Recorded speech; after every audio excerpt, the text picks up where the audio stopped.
Je suis à Sion, l'une des villes qui incarne le mieux l'adaptation au dérèglement climatique et pour cause, la cité sédunoise est aussi la ville de Suisse qui se réchauffe le plus. Une évolution que constate le vice-président de la ville, Christian Bichno.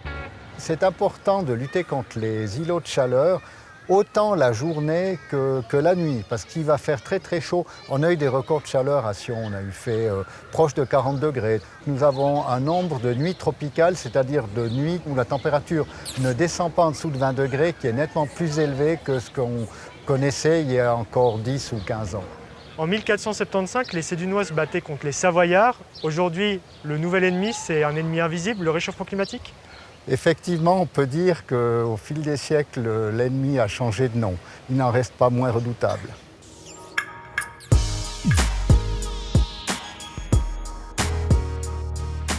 Des îlots de fraîcheur ont donc été aménagés sur la place de la Planta, lieu emblématique de Sion, car ce grand espace minéral est terriblement chaud en été. Pour contrer la hausse des températures, on a implanté des points d'eau comme ce brumisateur, du gazon et des arbres, formidables climatiseurs naturels. C'est une aventure qui a duré pas plus que 3 ou 4 semaines de préparation. Ça a eu un tel succès que bien que c'était un projet non pérenne, ça fait depuis 2021 qu'il est là et tant qu'on ne change pas complètement la place, on va le conserver. La nouvelle place de la Planta, la voici. Elle devrait voir le jour en 2028. L'ensemble du projet est devisé à quelques 12,85 millions de francs. En attendant, ces atolls de fraîcheur ont trouvé leur public. C'est bien agréable, effectivement, surtout quand il y a un petit air frais comme ça, un peu de soleil, qu'on est en milieu de la ville. On ne peut pas rêver mieux. Je trouve que c'est important de mettre un peu de nature dans la ville. On peut se poser, c'est un peu comme un repère un peu.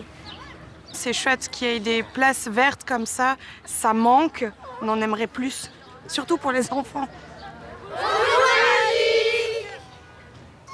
Les places emblématiques ne sont pas les seules à subir hausse des températures et pluies diluviennes. Les rues périphériques aussi nécessitent des aménagements, à l'image de la rue des Aubépines, inaugurée en juin 2024. Un modèle qui rassemble toutes les composantes de la rue du futur. J'ai rendez-vous avec l'urbaniste de Sion, Vincent Kempf. Bonjour Vincent. Bonjour Charles. On va voir la rue des Aubépines. Avec plaisir. Alors là, on est en zone 20. Ça a un intérêt aussi par rapport à la taille de la route. Exactement, parce qu'en fait, la dimension de la chaussée est directement liée à la vitesse à laquelle les voitures roulent. Donc plus on a une vitesse qui est faible, plus on va pouvoir réduire cette taille et évidemment donner de la place à la végétalisation, ou à la mobilité douce et à d'autres fonctions dans la ville. Moins de bitume, c'est aussi moins de chaleur emmagasinée et rejetée, de jour comme de nuit. De la végétation et des arbres ont été plantés pour favoriser la biodiversité, créer de l'ombre et infiltrer l'eau de pluie dans le sol. Alors Vincent, vous avez fait un étang ici. Alors, en fait, c'est un système qui est plus qu'un étang puisqu'il a de multiples fonctions. Il va récupérer l'eau puisqu'on est dans un point bas par rapport à la route. Donc toute l'eau de pluie qui va tomber, on va l'infiltrer ici. Et puis la présence de l'eau, c'est un élément important, fondamental par rapport à la régulation de la température et justement à la lutte contre les îlots de chaleur.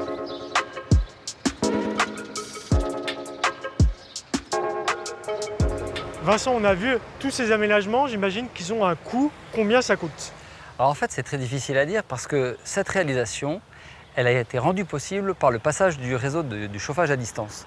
Donc sans réalisation d'un nouveau réseau, on n'aurait probablement pas investi les lieux. Changement de décor. Bonjour Lausanne. Oula, j'ai pris un sacré coup de soleillation. Ça, j'irai pas dégraver ça. Je vais mettre la petite crème. Je me trouve juste à côté de la gare sur le site de Plateforme 10, surnommé par certains la plancha. Le journal Le Temps s'interrogeait même, s'agit-il d'un îlot de chaleur urbain ? Pourquoi ? On va essayer d'y voir plus clair avec Emmanuel Ventura, architecte cantonal vaudois. C'est une fake news.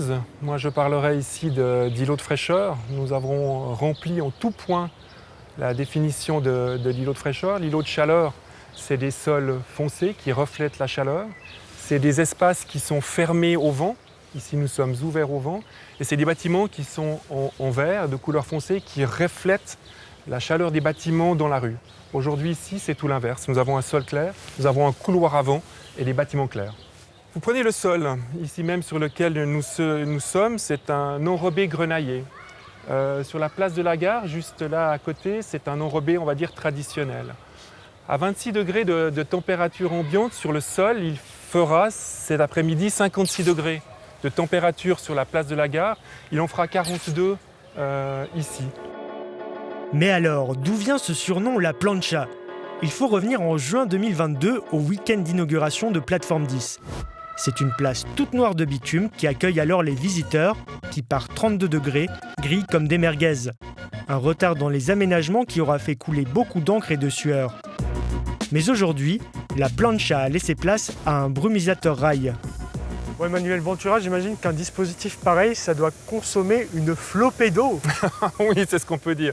Non, bien évidemment, et c'est pour ça que nous avons utilisé ce dispositif. Ici, on parle d'une mise en fonction de 1 minute. Pendant 1 minute, ça fonctionne. 5 minutes de repos, 1 minute, ça fonctionne. Et sur 1 heure, c'est 140 litres de consommé. 140 litres, c'est un bain. C'est uniquement pendant les périodes d'été, donc au moment où le système détecte une hausse de température, il est mis en activité. Et au niveau de la végétation ? La végétation, nous avons planté ce que nous avons pu planter au maximum, c'est-à-dire qu'entre la route, l'axe de mobilité, les secours, les réseaux qui sont en dessous, nous nous retrouvons que dans cette zone-là où nous avons de la pleine terre. Et encore cette pleine terre, nous avons dû faire des pots à l'intérieur, taper dans la roche, casser la roche, mettre de la terre végétale pour pouvoir planter. Aujourd'hui, les citoyens sont plus que jamais demandeurs d'aménagements adaptés au réchauffement climatique. Et le moindre faux pli dans la nappe se paye cash. Allez, on quitte la toiture végétalisée de Plateforme 10 direction Genève. On l'a vu, adapter nos villes au réchauffement climatique, c'est possible. Mais on peut aussi agir en amont en diminuant notre empreinte carbone dans la construction.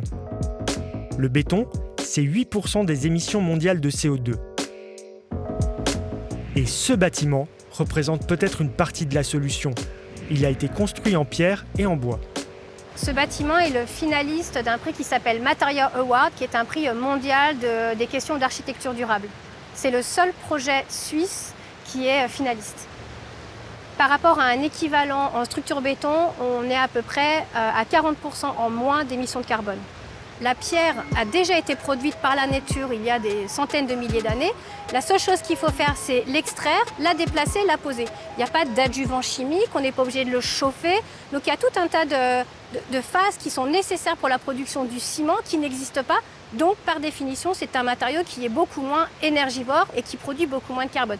Mais ça coûte plus cher du coup ? Le coût de construction est le même que s'il avait été fait avec un système par exemple, de béton préfabriqué à Genève. Ah voilà, donc là ce qu'on voit c'est la pierre apparente qui est une pierre calcaire. Et en fait les blocs de pierre sont juste posés les uns sur les autres et après sont jointoyés comme ça avec de la chaux. Et ça permet de faire tenir l'ensemble. Ça suffit, il faut juste les poser les unes sur les autres et tout tient.